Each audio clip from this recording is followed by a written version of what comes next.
Welcome back to my channel. ഇന്ന് നമുക്ക് ചക്ക ഉപയോഗിച്ച് വളരെ എളുപ്പത്തിൽ ചക്ക പക്കവട ഉണ്ടാക്കുന്നത് എങ്ങനെയാണെന്ന് നോക്കാം. ഒരു ഈവനിങ് സ്നാക്സായി കഴിക്കാൻ പറ്റുന്ന ഒരു വിഭവമാണ് ചക്ക പക്കവട. ഇതിനായി നമ്മൾ ഉപയോഗിക്കുന്നത് പച്ച ചക്കയാണ്. ഞാനിവിടെ ഒരു ഏകദേശം 30 ചുളയോളം പച്ച ചക്ക എടുത്തിട്ടുണ്ട്.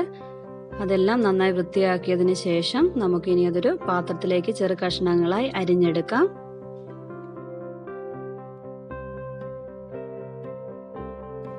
ഇനി നമ്മൾ അരിഞ്ഞെടുത്തിരിക്കുന്ന കഷ്ണങ്ങളെല്ലാം നമുക്കൊരു മിക്സിയുടെ ജാറിലേക്കിട്ട് നന്നായിട്ടൊന്ന് അരച്ചെടുക്കാം.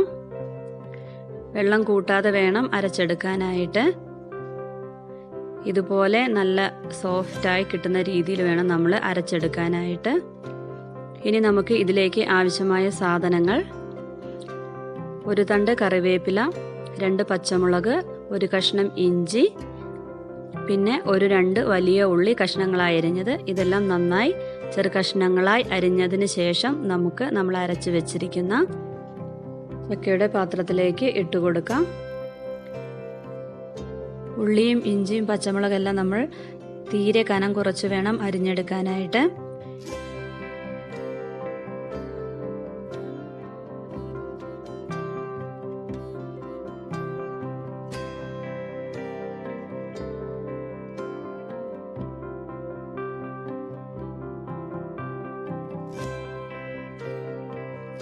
ഇനി നമുക്ക് ഇതിലേക്ക് ഒരു 4 സ്പൂണോളം മൈദപ്പൊടി ചേർത്ത് കൊടുക്കാം. കടലമാവ് ഉപയോഗിച്ചും നമുക്ക് ചക്ക പക്കവട തയ്യാറാക്കാവുന്നതാണ്. ഇനി ഇതിലേക്ക് നമുക്ക് 1 സ്പൂൺ കൂടെ കോൺഫ്ലോറും കൂടെ ചേർത്ത് കൊടുക്കാം. കുറച്ചുകൂടെ നന്നായി ക്രിസ്പിയായി കിട്ടുന്നതിന് കോൺഫ്ലോർ ചേർക്കുന്നത് നല്ലതായിരിക്കും. ഇനി ഇതിലേക്ക് ആവശ്യത്തിന് ഉപ്പും കൂടെ ചേർത്ത് ഇത് നന്നായിട്ട് ഇളക്കിയെടുക്കാം. ഇളക്കിയെടുക്കുമ്പോൾ വെള്ളമൊന്നും ചേർക്കണ്ട. ഈ ചക്കയുടെ വെള്ളം കൊണ്ട് തന്നെ നമുക്ക് ആവശ്യത്തിന് നന്നായി കുഴഞ്ഞു കിട്ടും.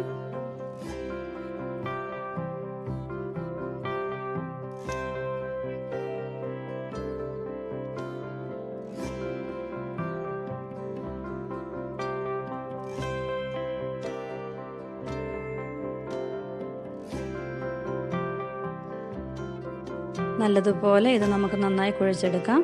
ഇതിലേക്ക് നമുക്ക് ഒരു 1/4 സ്പൂണോളം മഞ്ഞൾപ്പൊടിയും കൂടെ ചേർത്ത് കൊടുക്കാം. അതിനുശേഷം ഇത് നന്നായിട്ട് ഇളക്കി എല്ലാം ഒന്ന് നന്നായി മിക്സ് ചെയ്തെടുക്കാം.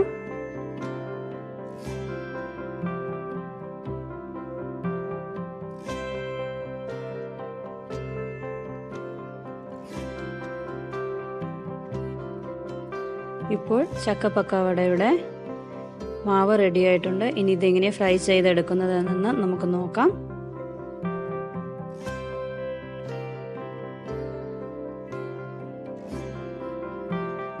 നമുക്കൊരു ഫ്രൈ പാൻ അടുപ്പത്ത് വെച്ചതിന് ശേഷം അതിലേക്ക് ആവശ്യത്തിന് എണ്ണ ഒഴിച്ചു കൊടുക്കാം.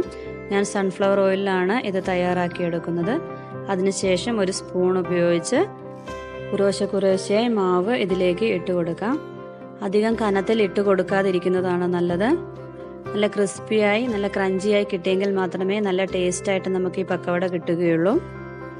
ഇതുപോലെ നമുക്ക് എല്ലാ മാവും എണ്ണയിലേക്ക് ഇട്ട ശേഷം നന്നായി വറുത്ത് കോരിയെടുക്കാം.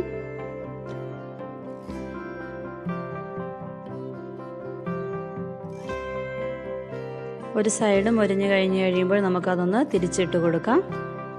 അതിനുശേഷം നമുക്ക് വീണ്ടും നന്നായിട്ടൊന്ന് ഇത് ഫ്രൈ ചെയ്തെടുക്കാം. കരിഞ്ഞു പോവാതെ ഫ്രൈ ചെയ്തെടുക്കണം. നന്നായി ഫ്രൈ ചെയ്തെടുത്തെങ്കിൽ മാത്രമേ നല്ലൊരു ടേസ്റ്റ് ഈ പക്കവടയ്ക്ക് ഉണ്ടാവുകയുള്ളൂ. ഇപ്പോൾ നമ്മുടെ പക്കവട റെഡി ആയിട്ടുണ്ട്. ഇനി നമുക്കിത് എണ്ണയിൽ നിന്ന് കോരിയെടുക്കാം. എല്ലാവർക്കും ഒരുപോലെ ഇഷ്ടപ്പെടുന്ന ഒരു പക്കവടയാണിത്.